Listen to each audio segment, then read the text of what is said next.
वक्फ act पर बड़ा बवाल, भयंकर हिंसा की आग में जला पश्चिम बंगाल। अब ममता दीदी के बयान ने पकड़ा तूल, भाजपा का आरोप संविधान खतरे में। संविधान खतरे में है, मगर दूसरी दृष्टि से मैं ममता जी की विवशता भी समझ सकता हूं कि बाबा साहब के संविधान के प्रति उनके मन में सम्मान नहीं है। पश्चिम बंगाल के मुर्शिदाबाद जिले में वक्फ कानून के विरोध में हिंसा हुई। वक्फ कानून को लेकर लोग सड़कों पर उतर आए और खूब हंगामा हो रहा है। हालात इतने खराब हैं कि वहां बीएसएफ की 8 कंपनियां तैनात की गई हैं।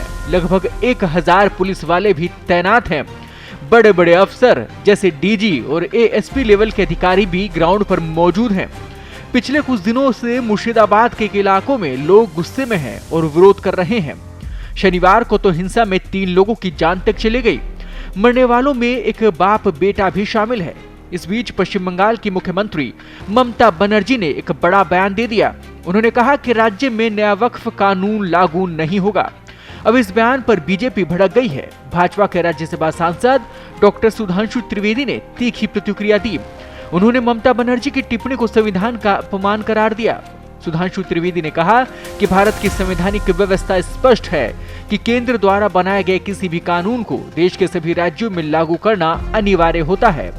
सुधांशु ने यहां तक कह दिया कि कथित इंडिया गठबंधन के नेताओं के हाथ में देश का संविधान खतरे में है। देखिए, मुझे लगता है कि भारत की संवैधानिक व्यवस्था में कोई भी राज्य विधानसभा केंद्र के द्वारा पारित कानून को लागू करने से मना नहीं कर सकती। जिस प्रकार कोई नगर पालिका या जिला परिषद राज्य विधानसभा से पारित कानून को लागू करने से मना नहीं कर सकती। यदि ममता बनर्जी जी ये कहती हैं तो इसका अर्थ साफ हो गया कि बाबा साहब के संविधान के प्रति उनके मन में सम्मान नहीं है, क्योंकि समस्त संवैधानिक मान्यताओं प्रक्रियाओं को पूर्ण करते हुए यह कानून बना है। और इसे मैं एक तरफ ये भी मानूंगा कि इंडी गठबंधन के दलों के हाथ में संविधान खतरे में है, मगर दूसरी दृष्टि से मैं ममता जी की विवशता भी समझ सकता हूं कि उन्होंने जिस प्रकार के उग्र तत्वों को साथ में लेकर, जिस प्रकार के आपराधिक तत्वों को साथ में लेके सत्ता संचालन किया है, संभवतः उनकी सरकार अब इसकी बंधक हो गई है और वो इस विवशता ये उनकी है, वो चाह कर भी इसके अलावा और कुछ नहीं कर सकती।